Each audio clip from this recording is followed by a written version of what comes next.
I want to bring in Rick Newman now to this conversation because he's watching that situation, that political situation, very closely as well. So, Rick, tell us about what you have been watching in terms of this power play that is going on here on the part of Russia, how commodities feed into it, and then, of course, you're watching President Biden's role in all of this as well.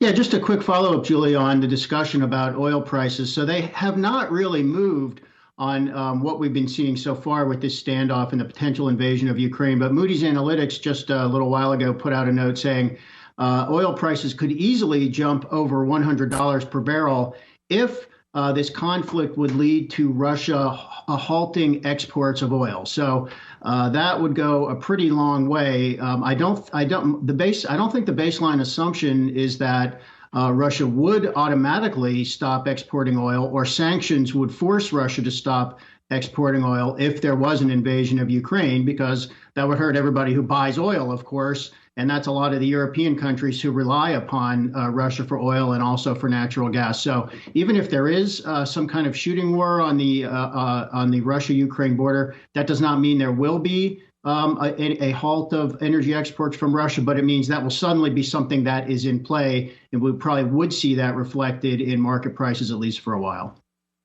And Rick, just quickly here, as we watch this ramping up of tensions and ponder potential U.S. involvement here, what do you think is motivating President Biden when it comes to sort of teasing that involvement?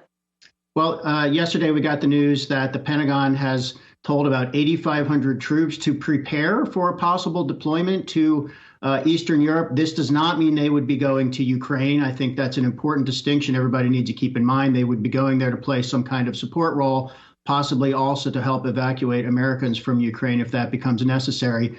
But I think a big shadow hanging over what Biden's doing right now with regard to Ukraine is Afghanistan. That, of course, looked like a disaster last year. It's not the fact that Biden withdrew U.S. troops.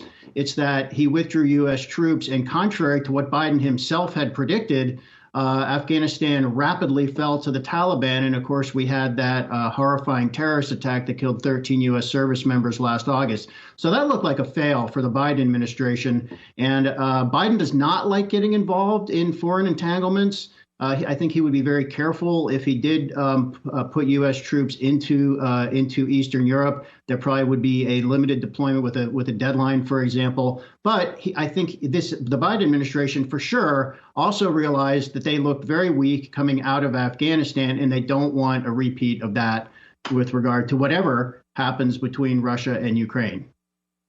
Interesting parallel. Thank you so much, Rick. Appreciate it. See you, Julie.